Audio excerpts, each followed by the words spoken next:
اعوذ باللہ من الشیطان الرجیم، بسم اللہ الرحمن الرحیم، الحمد للہ رب العالمین، الرحمن الرحیم، مالک یوم الدین، ایاک نعبد و ایاک نستعین، اہدنا الصراط المستقیم، صراط الذین انعمت علیہم غیر المغضوب علیہم ولا الضالین، آمین۔ السلام علیکم ورحمۃ اللہ وبرکاتہ۔ میرا نام محمد نعمان خان ہے اور میں association for Islamic excellence educational reform programme کے پلیٹ فارم سے آپ سے ایک بار پھر سے مخاطب ہوں۔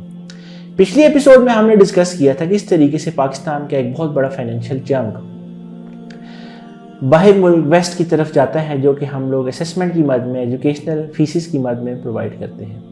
علامہ اقبال نے کیا خوبی کہا تھا کہ شکوہ تعلیم سے نہیں، ان کے طریقے تعلیم سے، جو خود تو کر نہ سکے پیدا، کر گئے دوسروں میں غلامی۔ دیکھا جائے تو ہمارے آئیڈیل علامہ اقبال ہے اور انہی کی فلسفی کے اوپر یہ ملک بنا ہے، لیکن سوال یہ پیدا ہوتا ہے یہاں پہ کہ کیا آج ہم ان کی فلسفی کے اوپر چل رہے ہیں؟ آج ہم تھوڑی سی بات چیت اس طریقے سے کریں گے کہ ہم اس پورے ایجوکیشنل کانٹیکسٹ کو سمجھیں کہ اس ایجوکیشنل کانٹیکسٹ کے اندر کس طریقے سے چیزیں ڈیولپ ہوئی، کیا ہسٹری رہی، کسی بھی ہسٹری کے پیٹرن کو انڈرسٹینڈ کرنے کے لیے، اور کہاں پہ ہم غلط ہوئے اور وہ کون سا ٹرننگ پوائنٹ تھا جہاں اسلامک گولڈن ایج ختم ہوا اور پھر ہمارا یہ زوال شروع ہوا جو کہ آج تک اسی ڈکلینیشن میں چلتا ہی چلا جا رہا ہے۔ اس کے لیے بہت امپورٹنٹ ہے کہ ہم لوگ کچھ چیزوں کو کرٹیکلی دیکھیں، اور ان چیزوں پہ کرٹیکلی بات کرنے سے پہلے میں تھوڑا سا آپ کے سامنے ٹائم لائن کو رکھنا چاہوں گا کہ کس طریقے سے دنیا جو ریکارڈڈ ہسٹری ہے اس کے مطابق ایجوکیشن کو لے کے چلی۔ تقریباً 3000 بیفور کامن ایرا یا بیفور کرائسٹ ایرا کی اگر ہم بات کریں تو سب سے پہلے ہمیں جو اسے اینشنٹ ایرا ہم کہتے ہیں، تقریباً 2500 سال کے اوپر یہ غالباً ٹائم لائن کے اوپر آپ کو یہ اسٹریچ ہوا ہوا ملے گا۔ اس میں ہمارے پاس مختلف سویلائزیشن آئی اور مختلف سویلائزیشن نے ایجوکیشن کے اوپر ڈفرینٹ طریقے سے کام کیا اپنے اپنے پرسپیکٹیو گولز کے ساتھ۔ فار ایگزامپل ہم بات کریں تو میسوپوٹومیا اور عراق کی اگر بات کی جائے، سمیرا اور بیبیلونیا جسے بولتے ہیں، انہوں نے ایجوکیشن کا آغاز کیا اور اسکریبلز کی مدد سے لوگوں کو لکھنا سکھاتے تھے، لٹریسی کہہ لیں آپ، یا اپنی سمبلز کے تھرو پڑھنا اور ریڈ اینڈ رائٹ۔ بیسیکلی یہ فلسفی تھی کہ بچے ہر ایک کو آنا چاہیے، ہر ایک سے مراد یہ ہے کہ اپنے رائل فیملی کے ہر بچے کو یہ چیز آنا چاہیے۔ سو ایجوکیشن واز لمیٹیڈ، اور اس کا مقصد یہ تھا کہ اپنے وہ کلچر کو پریزرو کر سکے لانگر ٹائم کے لیے۔ اسی طریقے سے آپ آگے بڑھتے جائیں تو اسی ایرا کے اندر ہمارے پاس اینشینٹ ایجپٹ کا ماڈل آتا ہے، جہاں پہ ایجپشینز نے، یہ فرعون کا دور تھا، فیروز کا وقت تھا، تو ایجوکیشن کو اس لیے یوز کیا گیا کہ جو فیروز ہیں وہ اپنی ڈاکٹرین کو بیسیکلی لوگوں کے اندر انسٹل کر سکیں، اور اس ڈاکٹرین کو انسٹل کرنے کے لیے مختلف میکینزم بنائے ہوئے تھے۔ اس وقت وہاں پہ ہاؤس آف لائف کا کانسیپٹ تھا، لٹریسی 1 to 5% تھی، فیروز کے جو غلام تھے، جو کہ قریب تر غلام تھے، انہیں کو یہ تعلیم دی جاتی تھی تاکہ انہیں اپنے مطابق ڈیولپ کیا جا سکے، ان کی مورل ویلیوز کے اوپر بات کی جا سکے۔ تھوڑا سا آپ آگے بڑھیں، اسی دورانی میں ہم اگر ایک اپنے بالکل قریبی ایرا میں اگر چیزوں کو دیکھیں تو ویدک انڈیا، جہاں پہ بیسیکلی گروکلس کا کانسیپٹ تھا، جنگلوں میں بچوں کو لے کے جا کے اور گروز پڑھاتے تھے، اور ان کے جو اسٹوڈنٹس تھے وہ بھی صرف برہمنس تھے، خالی کاسٹ سینٹرڈ ایجوکیشن کا کانسیپٹ تھا، اور مقصد یہ تھا کہ ان بچوں کو، ایک خاص کاسٹ کو یونیک کرنے کے لیے، نوبل کرنے کے لیے تعلیم دی جائے، اور اس تعلیم میں ان کو بیسیکلی جو باقی ذاتیں تھیں ان سے اونچا کر دیا جائے، ان کو نام سکھائے جائیں، کلچر سکھایا جائے، اور انہیں ویداس سکھائی جائیں، ان کے اسی طریقے سے جو ویدنگاس کے کانسیپٹ تھے جس کے اندر وہ فونکس، ریچولز، ایسٹرانومی بھی ایون، اور گرامر سیکھتے تھے، کیونکہ اس وقت بھی جو ستاروں کا علم تھا وہ کافی زیادہ امپورٹنس رکھتا تھا ہندوازم اور انڈین کلچر کے اندر۔ اس سے آپ آگے چلتے ہیں تو اس کے ساتھ ہمارے پاس چائنا کی ڈائنیسٹی تھی۔ چائنا کے اندر چیزیں بہت ہی زیادہ ڈائنیسٹی ویری کرتی تھی، جو بادشاہ آتا تھا اپنے مطابق، اپنی پاور کے مطابق وہ سسٹم امپلیمنٹ کرتا تھا اور اپنے آپ کو پرومیننٹ کرتا تھا۔ ارلی چائنا کے دور کے اندر چیزیں جو ہیں وہ بہت زیادہ کنگ سینٹرڈ تھی، اسی کے تحت ساری فلسفی ڈیزائن ہوتی تھی، لیکن کمپیریٹیولی ارلی چائنا کے اندر کچھ چیزیں سسٹمیٹک تھی، اسیسمنٹ کا کانسیپٹ تھا، کچھ پیپرز کا کانسیپٹ تھا، اور یہ ڈائنیسٹی ویری کرتا رہا۔ ساتھ ہی پھر ہمارے پاس ہم جب کیا کہتے ہیں اینشنٹ ایرا سے ٹرانزٹ کرتے ہیں ٹوورڈ کلاسیکل ایرا، جو کہ تقریباً 500 بیفور کامن ایرا سے لے کر 500 کامن ایرا تک ہے، 1000 سال کے اوپر یہ اسٹریچڈ ہے۔ تو یہ گریس کا ٹائم آتا ہے۔ گریس میں، اینشینٹ گریس میں پہلے اگوگاس کا کانسیپٹ تھا۔ اسپارٹنز ایک سرٹن ایج کے بچوں کو لیتے تھے اور ان کو پھر وہ فزیکل ٹریننگ 7 سال سے 14 سال کے بچوں کو، پھر اپنے نارمز کی ٹریننگ، مورلز کی ٹریننگ، یہ تمام چیزیں ان کو پرووائڈ کرتے تھے۔ مقصد کیا تھا کہ بچوں کو شروع سے ہی اس طریقے سے پیدا کیا جائے کہ وہ ہمارے مطابق تیار ہو رہے ہوں۔ آپ اس سب یہ جو ہم نے تقریباً 2500 سالہ ہسٹری دیکھی اور اس کے بعد ہم آگے بھی دیکھیں گے، آپ کو ایک ڈاکٹرین نظر آئے گی، ایک فلاسفی نظر آئے گی، ایک پرپس نظر آئے گا ایجوکیشن کے پیچھے، اور وہ پرپس قطعاً ہی بچے کے لیول کو، بچے کے مائنڈ کو ایلیویٹ کرنا نہیں تھا، بلکہ اپنی ڈاکٹرین کو انسٹل کرنا تھا۔ اس چیز کو آپ نے سمجھنا ہے اور غور سے انالائز بھی کرنا ہے۔ کلاسیکل ایرا جو 1000 سال کے اوپر مبنی ہے قریباً، آپ اس میں دیکھیں تو اس کے اندر سقراط، بیسیکلی جو سقراٹک میتھڈ ہیں، یہ آپ کو ملتے ہیں۔ پھر اسی طریقے سے پلیٹوز اکیڈمی، پہلا ہائر انسٹیٹیوشن جو ہسٹری کے اندر ہمیں ملتا ہے، وہ اسٹیبلش ہوا اراؤنڈ 387 BC کے اندر۔ آپ آگے چلیں، پھر ایرسٹوٹل کا لیسیم کا جو کانسیپٹ تھا، اور مختلف سسٹمز کچھ نہ کچھ ہسٹری میں ملتے ہیں۔ یہ وہ دور تھا جس کے اندر آپ کہہ سکتے ہیں کہ کچھ انڈیویجولز نے اپنی کیپیسٹی کے اندر، کچھ مسیحا نے اپنی کیپیسٹی کے اندر لوگوں کی ہیلپ کرنا چاہیے۔ یہ ٹرم آپ نے ضرور یاد رکھنی ہے، اس کا بہت امپورٹنٹ مقصد ہے آج کے ہمارے اس پوڈ کاسٹ کے اندر، کہ وہ جو انڈیویجولز بطور مسیحا آئے اور لوگوں کو اپنی مفلسی سے نکالنے کی کوشش کی، تو ان کے ساتھ ہوا بھی کیا۔ اینشینٹ روم کا بھی ایرا، مطلب ٹائم جو ہے وہ اسی 1000 سالہ کلاسیکل ایرا کے اندر ملتا ہے، جس کے اندر لودوز اینڈ گرامیٹکس کے اسکول اسٹیبلش کیے گئے، پرائمری لیول کے اسکول ہوتے تھے اور گرامر اسکولس کہلاتے تھے، ریتھرک اسکولس ڈیولپ کیے گئے، اور مختلف طریقے کی بیسیکلی لائبریریز ڈیولپ کی، جن کے تھرو ڈفرینٹ کانسیپٹس جو ہیں بچوں کو ڈفرینٹ لٹریچر، بچوں کو different moral and culture values instil کروائی جاتی تھی۔ ساتھ ہمارے پاس اس وقت کلاسیکل انڈیا کا ماڈل تھا، تکسلا کی یونیورسٹی بھی اسی انڈیا کے اندر بنی، جس بر صغیر میں ہم اس وقت ہیں۔ بدھسٹ موناسٹک ایجوکیشن کا کانسیپٹ بڑی تیز طریقے سے اس کے اوپر ایمفسائز کیا گیا، جو کہ لاجیکل، میڈیسن اور میٹافزکس کے اوپر بیس تھا۔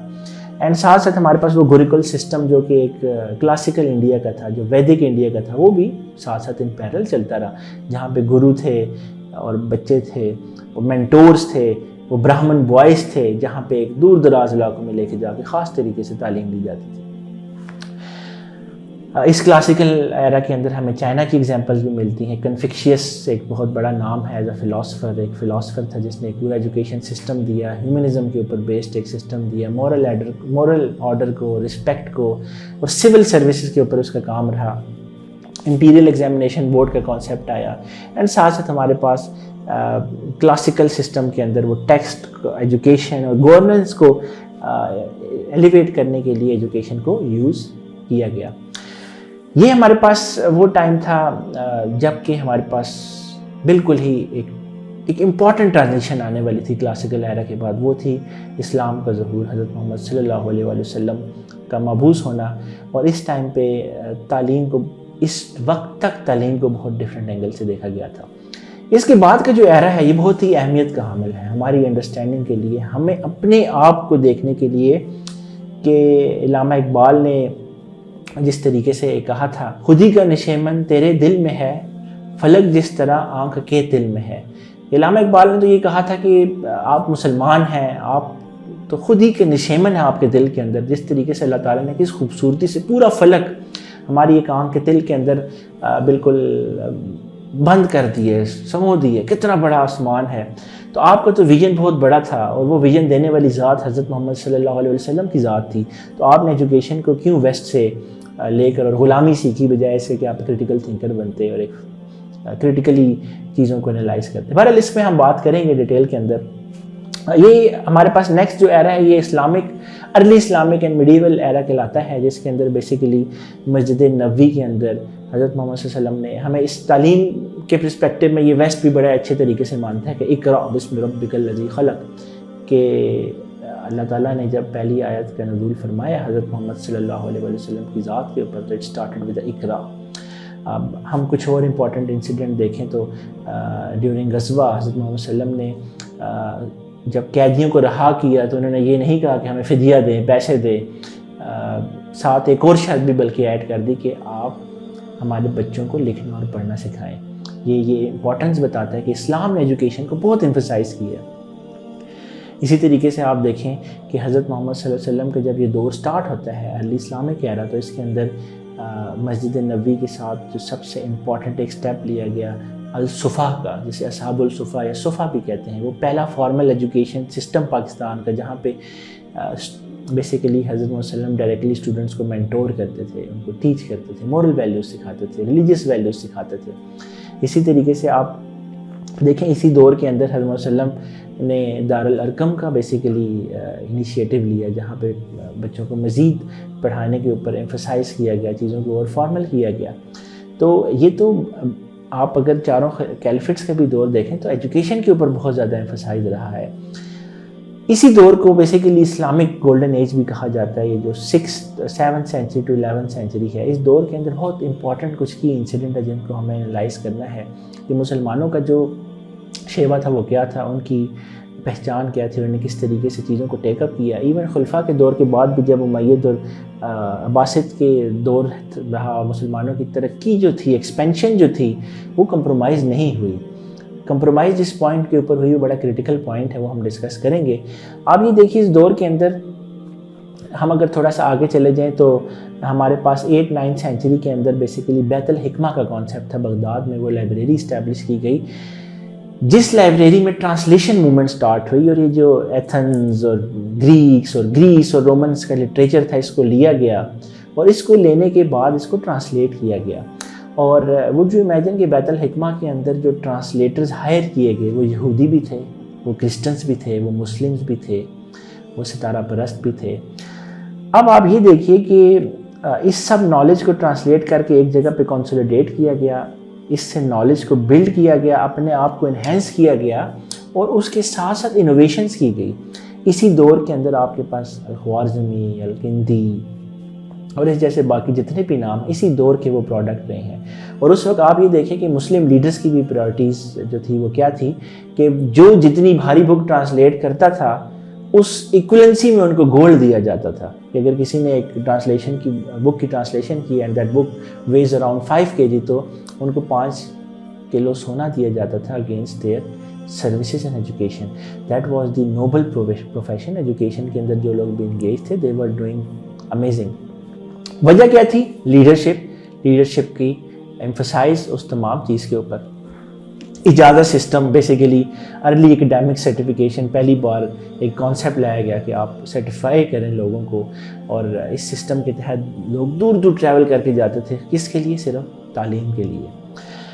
اسی دور میں آپ تھوڑا سا آگے چلیں تو کائرو میں الازہر یونیورسٹی، اسی طریقے سے ہمارے پاس الازہر یونیورسٹی کے ساتھ ساتھ ڈفرینٹ اور یونیورسٹیز کا کانسیپٹ بھی دیا گیا۔ القراویان یونیورسٹی کا کانسیپٹ تھا جس کے تحت بچوں کو پڑھایا جاتا تھا۔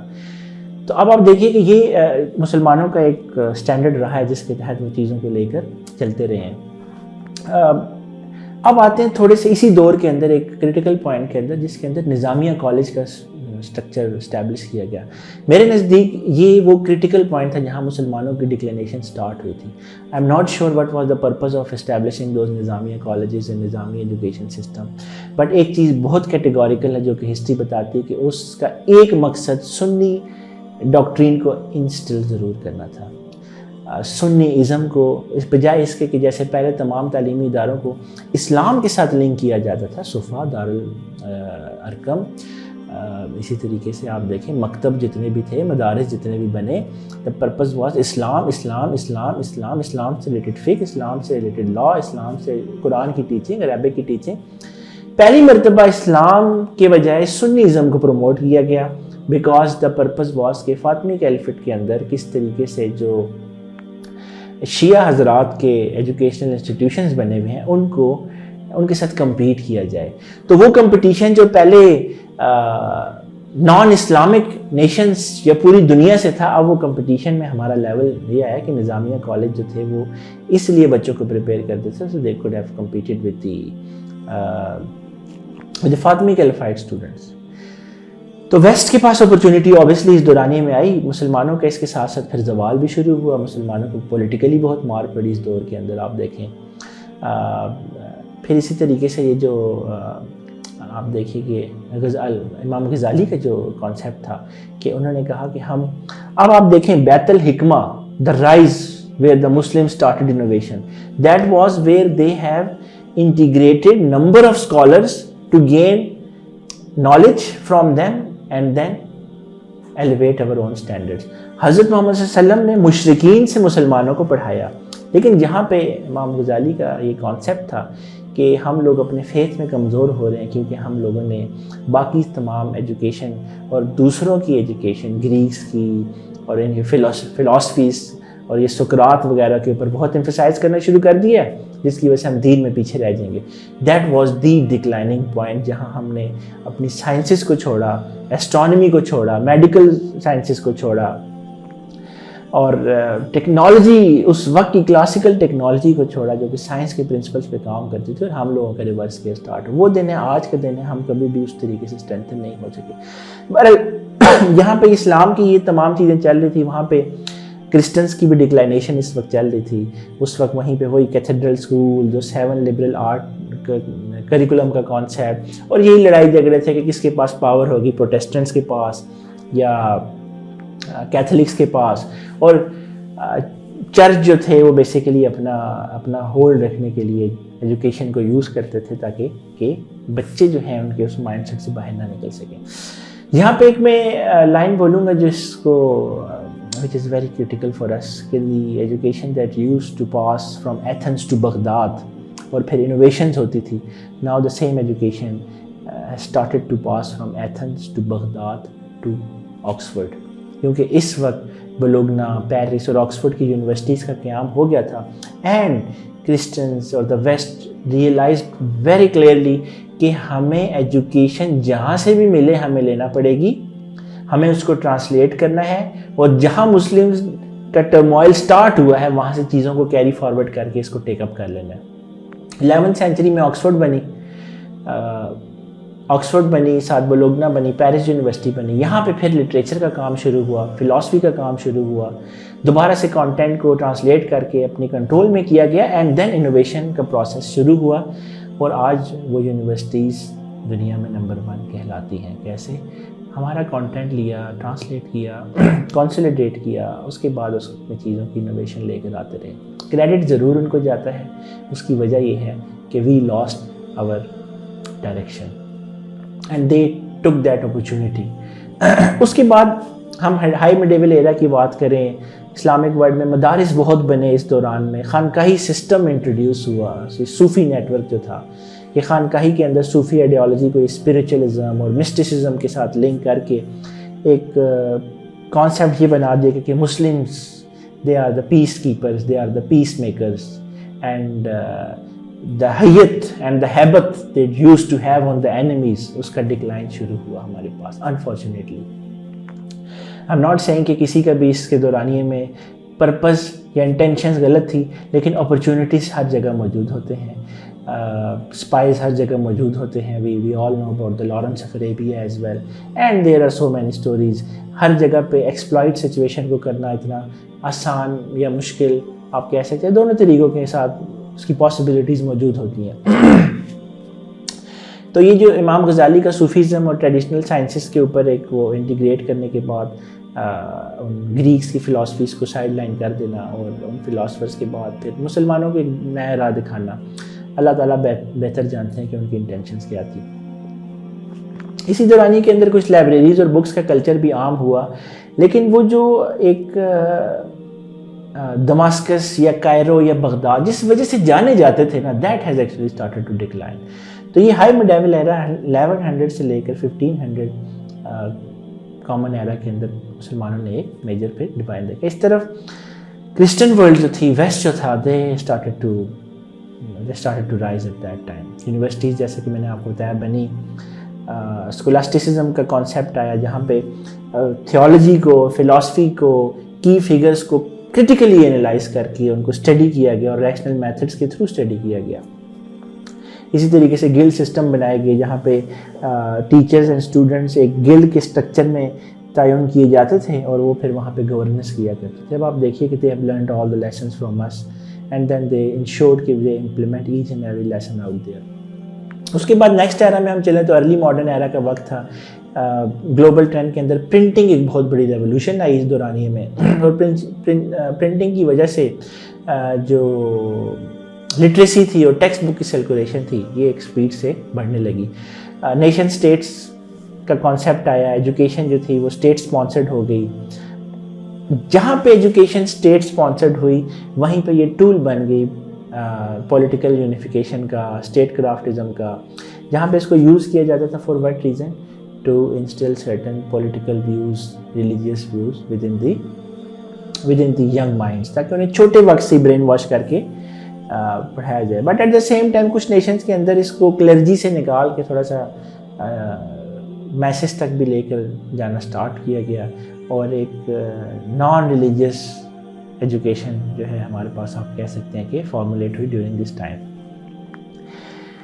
جہاں پہ یہ گلوبل ٹرینڈ تھے, یہاں پہ یورپ کو اس وقت اسٹڈی کرنا بڑا ضروری ہے کہ ایجوکیشن کے اندر یورپین کنٹریز کیا کر رہی تھی اور ان کا کیا رجحان تھا اس دورانی میں. جب بھی کوئی آپ دیکھیں کہ اپنے آپ کو ایلیویٹ کرتا ہے, ایکسلریٹ کرتا ہے, تو اس دورانی پہ آبویسلی پھر آپ کی ڈکلینیشن کے فیکٹرز بھی ساتھ ساتھ آتے ہیں. تو اس وقت ہمارے پاس پروٹیسٹنٹ ریفارمیشن ہوئی, یونیورسل لٹریسی لائے گئے فار بائبل ریڈنگ, اور اسی طریقے سے پبلک ایلیمنٹری اسکولز پروٹیسٹنٹس نے بنائے کیتھلکس کے رسپانس میں, کیتھلکس نے اس کے رسپانس پہ جیزوٹس کالج بنائے تاکہ وہ کلاسک لرننگ, تھیولوجی اور ڈسپلن ایجوکیشن کو انشور کر سکیں. سائنٹیفک ریولوشن کا یہ دور تھا جہاں پہ پروٹیسٹنٹس اپنے ریفارمز لے کر آ رہے تھے, کیتھلکس اپنے ریفارم لے کے آ رہے تھے, they were fighting with each other. But اچھی بات کیا تھی کہ وہ ایک ہیلدی ہی کمپٹیشن بن چکا تھا, نہ کہ وہ اس نے وہاں پہ نیگیٹو رول ادا کیا. یہ وہ دور تھا جہاں پہ مسلمانوں کی سلطنت عثمانیہ, مغلیہ حکومتیں اور صفوید امپائرز جو تھی وہ ایگزسٹ کرتی تھی. مدرسے بنتے جا رہے تھے, مولویزم پروموٹ ہوتا جا رہا تھا, فتوے دیے جا رہے تھے دھڑا دھڑ, اور عیاشیوں کی زندگیوں کے اندر مسلمان اس وقت مبتلا تھے. بجائے اس کے کہ ہم بڑے بڑے یونیورسٹیز اور تعلیمی ادارے بناتے جو ہماری لیگیسی رہی ہے, تو ہم نے اس وقت محل بنائے, مینار بنائے, پارک بنائے, بولیاں بنائی, اور ہم لوگ اپنے راستے پہ چلتے رہے. کچھ لوگوں نے کوشش کی کہ اسلام کے اندر ایجوکیشنل رینیول موومنٹ لائی جائے, بٹ ان کو بہت زیادہ کوئی آپ کہہ سکتے ہیں کہ سکسیس نہیں ملی. اسی دورانیے میں خانقاہی نظام جو تھا وہ اسٹرانگ ہوتا گیا, وہ لاجیکل ہوتا گیا, بٹ جو اسٹرینتھ اس وقت کی نیڈ تھی وہ اپنے خانقاہی نظام اچیو نہیں کر سکا. اور میں اگر پرسنلی بات کروں تو I'm a very pro supporter of that خانقاہی نظام, جہاں مینٹورز اینڈ اسٹوڈنٹس کا ڈائریکٹ ریلیشن ہوتا ہے, کیونکہ اس کی وجہ سے جو اسٹوڈنٹس ہیں ان کو ایک پرسنلائز پاتھ میں ملتا ہے, نہ کہ انہیں ایک ہی سانچے کے اندر بیسیکلی ڈال کے ایک ہی چیز کو پڑھایا جاتا ہے. اس دورانی میں مغلز جب سب کانٹیننٹ میں تھے, انڈیا میں تھے, تو مکتب, مدارس, گروکل, پادشاہت سب کچھ ایک جگہ پہ ایگزسٹ کرتی تھی. ایک سیکولر سے قسم کا ماحول تھا, اور چیزیں جو تھی بس چلتی جا رہی تھی, کوئی خاص پروگریس مسلمانوں کو ملتی ہوئی نظر نہیں آئی. یہاں پہ ایک کی انسیڈنٹ جو آج کی تعلیمی نظام سے لنکڈ ہے, that is the colonial disruption. آپ کو پتہ ہے کہ برٹش امپائر نے جب ہمارے اوپر حملہ آور ہوئی, ایسٹ انڈیا کمپنی بنی, تو وہ صرف اپنے لوگ اور اپنی طاقت اور اپنی ٹریڈ نہیں لے کر آئی, بلکہ وہ اپنی فلاسفی لے کے آئی, اپنے نارمز لے کے آئی, اپنا مائنڈ سیٹ لے کے آئی, اور اس کو علامہ اقبال نے غلامی کہا, وہ غلامی لے کے جو آج تک ہمارے اندر سے نہ نکل سکی. یہ وقت بیسیکلی آپ کہہ سکتے ہیں کہ اس کے بعد ہمارا انڈسٹریل ایرا بھی سٹارٹ ہوا. انڈسٹریل ایرا کے اندر بیسیکلی میس اسکولنگ کا کانسیپٹ شروع ہوا. انڈسٹریز کے نیڈ کے مطابق اسکولز کو, یہ جو فیکٹری ماڈل اسکولز تھے, ان کا انعقاد باقاعدہ طور کے اوپر ہوا, جہاں پہ بچوں کو discipline, time bound, grading, assessment, ان چیزوں کی طرف ڈالنا شروع کیا, برٹشرز نے بھی اور یورپینز نے بھی. اور ایجوکیشن ایکٹ بھی 1870s میں آ چکا ہوا تھا کہ جہاں پہ ایجوکیشن کو 5 سے 13 سالہ بچوں کے لیے کمپلسری کر دیا گیا. تو یہ جو باقی آپ کی مشنری ایجوکیشن تھی کالونیز کے اندر, اس کو پھر بہت زیادہ پروموٹ کیا گیا, اور یہ ویسٹ کے اندر بہت تیزی سے پھیلنا شروع ہو گئی. یہ جو ہمارے پاس انڈسٹریل ایرا تھا, اس کے اندر اگر اسلام کی بات کریں, مسلمانوں کی بات کریں, تو they were badly affected by the colonial disruption. In short, British نے مسلمانوں کے اندر سے اسلام کی وجہ یونٹی تھی اور اسلام کی پروگریس تھی، اس کو مزید سپریس کیا اور ان کو ایک مائنڈ سیٹ دیا غلامی کا، اور وہ انفلوئنسڈ ہو گئے برٹشر سے کہ انگلش بولنی ہے، English is some thing that become a Stitcher of that time. اور پھر جو برٹش تھے ان کا بڑا کلیئر سسٹم تھا، جیسے میکلوئس کے منٹس آف میٹنگس کے اندر بھی آتا ہے کہ ہمیں برٹش انٹرپریٹرس چاہیے وہاں پہ، اور ان کے تھرو ہم لوگ بیسیکلی میسج کو کنٹرول کرنا چاہتے ہیں. ٹاپ ڈاؤن کنٹرول کرنے کے لیے وہ ہنٹر کی کمیشن بنائے گئے 1882 کے اندر، اور اس کے تحت پھر جو وہاں کے لوگ تھے ان کی ایک لمیٹڈ انپٹ جو ہے وہ رکھتی گئی کہ ان کا انفلوئنس کتنا ہوگا، نہ ہونے کے برابر ہی تھا بیسیکلی. تو ایک جس کی پاور ہوتی ہے they are the one who controls education entire system.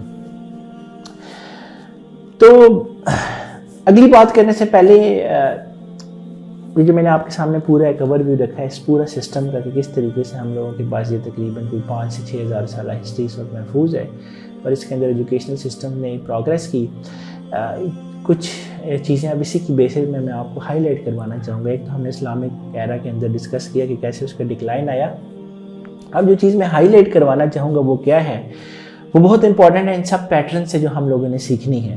اور apart from not only limited to the educational reform, ہم دنیا کے تھوڑے سے گلوبل کانٹیکس کو دیکھیں جس کو ہم نے بڑے غور سے دیکھنا. دیکھیے کہ کوئی بھی تعلیمی نظام آج سے 5000 سال پہلے کی بات کریں یا آج کی بات کریں، جب بھی اس کو نافذ کیا گیا اس کے پرپز رہے ہیں، اور ان پرپز کو سمجھنا بڑا امپورٹنٹ ہے.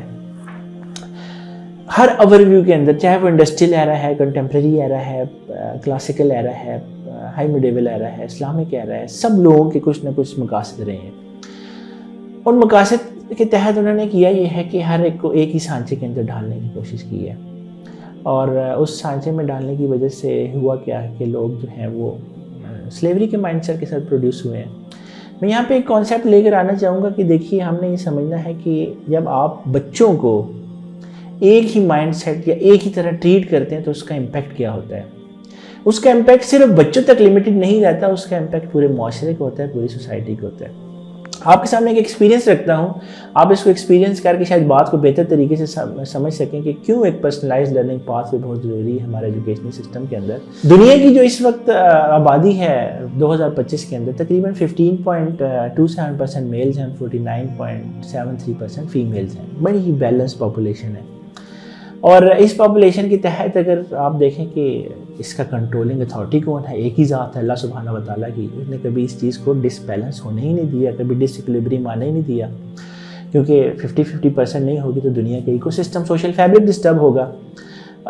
آپ امیجن کیجئے کہ آپ ایک دنیا پہ اٹھتے ہیں اور وہاں پہ 100% میل رہتے ہیں تو 30 سال 40 سال 50 سال دنیا ختم ہو جائے گی، ریپروڈکشن کا میکینزم ختم ہو جائے گا، ڈس ایکولیبریم پیدا ہوگا. That's all.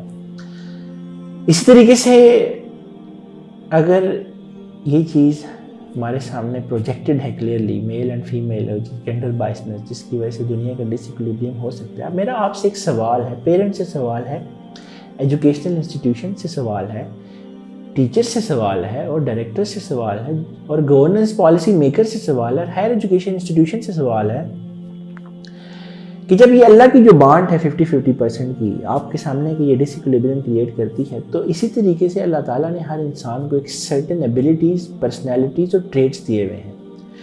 انسان کا رزق اسی ٹریٹ ایبیلٹی کے تھرو ہی ایچیو ہونا ہے.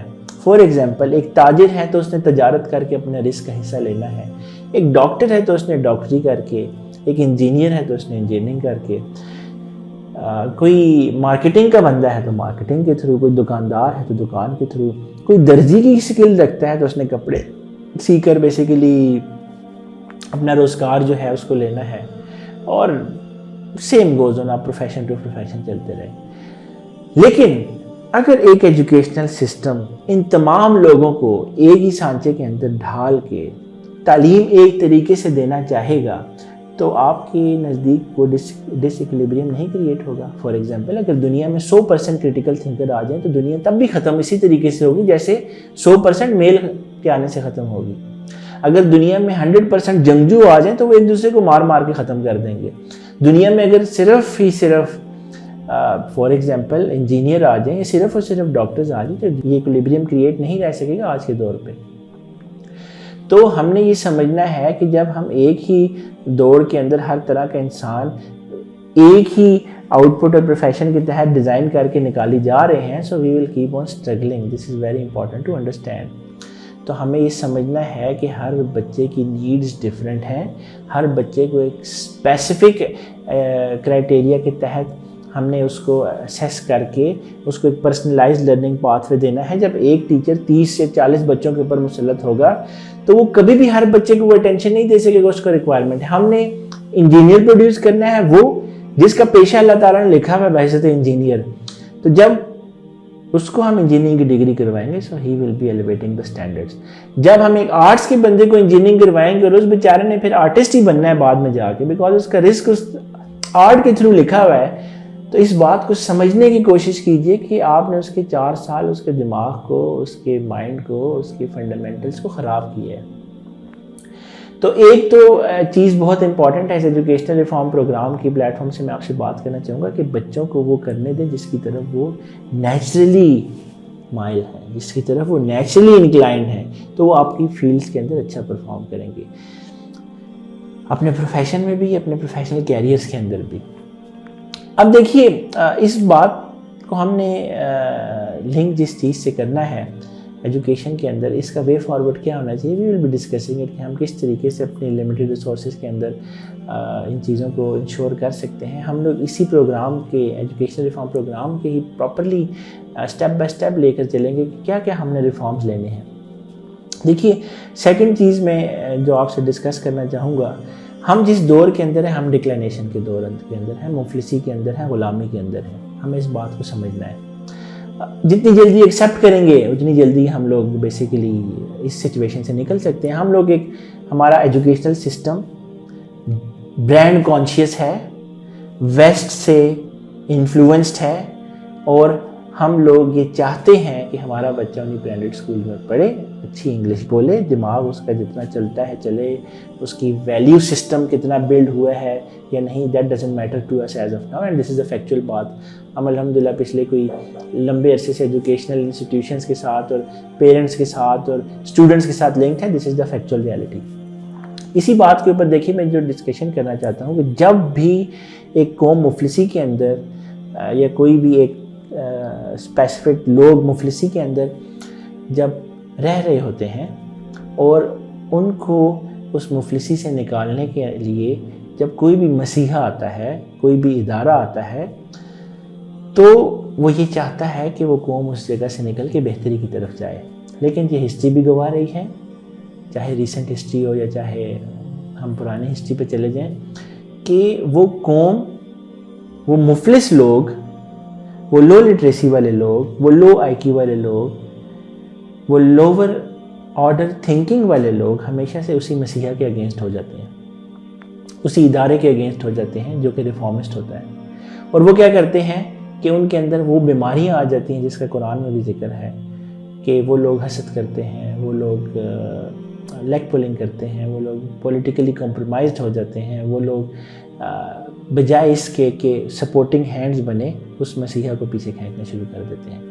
حضرت وسلم کی بات کریں, عرب کے اوپر وہ آئے, وہ بچوں کو کندھوں پہ بٹھا کر کھلاتے تھے, تو عربی کہتے تھے کہ آپ, عرب کے ٹرائبس کہتے تھے کہ یہ آپ کون سی حرکات کرتے ہیں, یہ تو آپ معیوب حرکتیں کرتے ہیں, معاذ اللہ استغفر اللہ. جب وہ ان کو اس لو لٹریسی سے نکال کے جہاں بچیوں کو زندہ دفن کیا جاتا تھا اس جہالت سے نکالنے کے لیے آئے, تو انہی کے اگینسٹ ان کے اپنے ٹرائب, ان کے اپنے رشتہ دار ہو گئے. ریسنٹ علامہ اقبال کی ہم بات کریں تو علامہ اقبال نے جب اسلام کا یہ 2 نیشن تھیوری کا کانسیپٹ دیا, مسلمانوں کی علیحدہ اسٹیٹ کا کانسیپٹ دیا, تو ان کے اوپر کیا الزام لگے کہ یہ ویسٹرنائزیشن کا کانسیپٹ لے کر آ رہے ہیں, یہ تو سیکولر مائنڈ سیٹ لے کر آ رہے ہیں, تو اللہ کو چیلنج کر رہے ہیں, تو ہمارے تعلیمی نظام کے اندر بگاڑ پیدا کر رہے ہیں, تو ان کو تو ہم ایکسیپٹ نہیں کریں گے. یہی ہمارا اس وقت بھی مائنڈ سیٹ رہا ہے, کرنٹلی بھی ہمارا یہی مائنڈ سیٹ ہے کہ جب بھی کوئی ریولوشنسٹ, ریفارمسٹ موومنٹ سٹارٹ ہوتی ہے تو اس کے ساتھ ملنے کے بجائے اس کے اگینسٹ زیادہ لوگ ہوتے ہیں.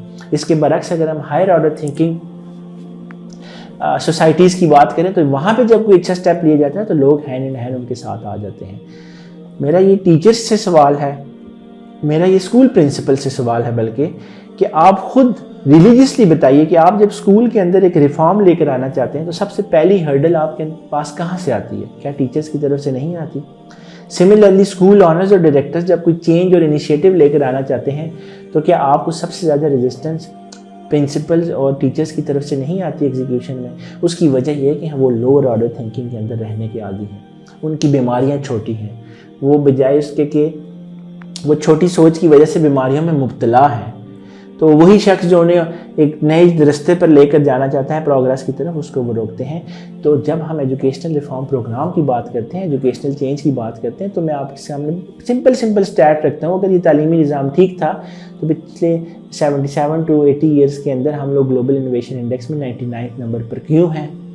ہم لوگ بیسیکلی ابھی ریسنٹلی ایک رپورٹ آئی جس کے اندر یہ رپورٹ آپ کے سامنے ڈسپلے بھی ہو جائے گی کہ پرائیویٹ اسکول اگر یہ سمجھتے ہیں کہ وہ بہت اچھے طریقے سے اپنی ڈیوٹیز کو سر انجام دے رہے ہیں، تو وہاں پہ گریڈ 1، گریڈ 3 اور گریڈ 5 میں لٹریسی ریٹس کے کیا حالات تھے، یہ میں آپ کے سامنے اسکرین کے اوپر ڈسپلے کر رہا ہوں کہ گورنمنٹ اور پرائیویٹ اسکولس کے اندر لٹریسی ریٹس کا کوئی بہت بڑا ڈفرینس نہیں ہے۔ تو پرائیویٹ اسکولس کو بھی جو کام کرنا چاہتا تھا وہ کر تو نہیں سک رہے۔ اس کا مطلب ہے کہ تعلیمی نظام میں مسئلہ ہے، تعلیمی ایکو سسٹم میں مسئلہ ہے، تعلیمی انفراسٹرکچر میں مسئلہ ہے، ہیومن کیپٹل کے اندر مسئلہ ہے، ہم لوگ اتنے ٹرین ہیں ہی نہیں۔ تو اسی کے برعکس ہم لوگوں کو سرٹن ریفارمز لینے پڑیں گے، ہمیں سرٹن بولڈ سٹیپس لینے پڑیں گے، وہ پالیسیز ڈیولپ کرنا پڑیں گی جو کہ ہمارے ایجوکیشنل پروگرام کو ایکچولی ریفارم کر سکیں۔ تو میں اس ساری ڈسکشن کو اگر سمرائز کروں تو کنکلوژن ہمارا اسی چیز کے اوپر ہے کہ ہسٹری ہمیں یہ بتاتی ہے کہ ہمیں بیسیکلی ویسٹ کی غلامی سے بچنا پڑے گا۔ ویسٹ ہماری مدد کو نہیں آئے گا۔ ہمارے سامنے فلسطین غزہ کے ایونٹس ہیں، اگر یہ International Court of Justice, World Health Organization اور یونیسکو اور UN if they were real they would have intervened over there، انہوں نے وہاں پہ کچھ کیا ہوتا۔ سو سملرلی ہمیں اگر اس بحران سے نکلنا ہے تو ہمیں اپنے لوگوں کو سپورٹ کرنا ہوگی، ہمیں خود ریفارم لے کر آنے ہوں گے، اور جو لوگ ریفارم لے کر آنا چاہتے ہیں وہ ایجوکیشنل انسٹیٹیوشن جو کہ ایک اچھا کام کرنا چاہتے ہیں تو ان کے ہینڈ ان ہینڈ سپورٹ کا باعث بنیے، نہ کہ لوور آرڈر تھنکنگ سوسائٹی ہونے کا ثبوت دیجیے کہ جہاں آپ ان لوگوں کے اگینسٹ ہوں۔ وہ آپ ہی کو اس ریفارم کے تھرو بدلنا چاہتے ہیں۔ آپ جس مفلسی کی زندگی میں اس وقت رہ رہے ہیں کہ انسان کے زندہ رہنے کے تو حقوق ایک طرف، جو بیسک فنڈامنٹلز ہیں، رائٹس ہیں، انہی کی ہمارے پاس اس وقت ایک آپ کہہ سکتے ہیں اسکارسٹی۔ تو ضرورت ہے کہ ریڈیکلی ریفلیکٹ کرنے کی اپنی سوسائٹی کے اوپر کہ اس غلامانہ زندگی سے باہر نکلیں۔ برانڈ سے انفلوئنس ہونا بند کیجیے، چاہے وہ ایجوکیشنل برانڈز ہوں، چاہے وہ آپ کے کسی طرح کے بھی برانڈ ہوں۔ میں دوبارہ سے اپنا جو سیشن ہے اس شعر کے اوپر علامہ کے اینڈ کروں گا کہ شکوہ تعلیم سے نہیں، ان کے طریقہ تعلیم سے، جو خود تو کر نہ سکے پیدا، کر گئے دوسروں میں غلامی۔ تو اس غلامی سے ہی ہم نے نکلنا ہے۔ وما علینا الا البلاغ المبین۔ جزاک اللہ خیر، سب اپنی دعاؤں میں یاد رکھیے گا۔ بہت بہت شکریہ۔